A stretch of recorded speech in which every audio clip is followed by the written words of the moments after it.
Mami, lisensya mo? Hindi mo dala? Okay guys, may problema kami ngayon. Hindi namin dala lisensya namin parehas.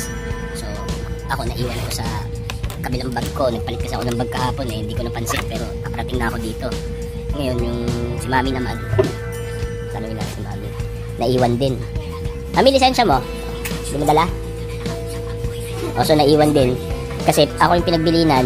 Ngayon nangyari, nakalimutan ko rin. Dala niya yung old license niya. So, may pupuntahan kaming lunch. So, dyan lang naman sa may Green Hills lang. Eh, sana hindi tayo mahuli. Guys, ganitong style. Pagka nakalimutan mo yung lisensya mo, pero kailangan may lisensya ka talaga ha. Tapos, nakapag-register ka na online sa LTO. Pwede mong gamitin yun. No? Basta kailangan ikaw mismo ang magla-login sa harap ng MMDA o ng LTO enforcer o ng police. It's valid na siya ngayon. So, importante may data ka lang, 'di ba? Or wifi. Pwede mo nang mapakita yung lisensya mo kahit hindi mo dala.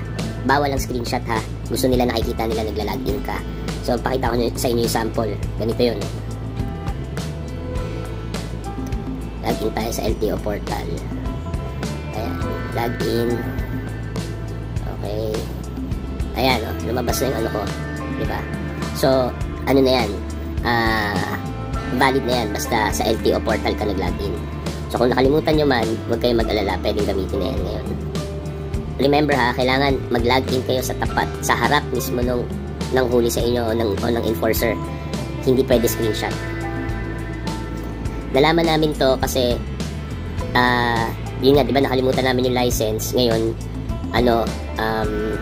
doon sa announcement nung kay Mami, nung kumuha, nag-renew siya, sinabi yan sa kanya na pwedeng gumamit ng digital driver's license. Basta galing sa portal mismo, ilalagin. Salamat!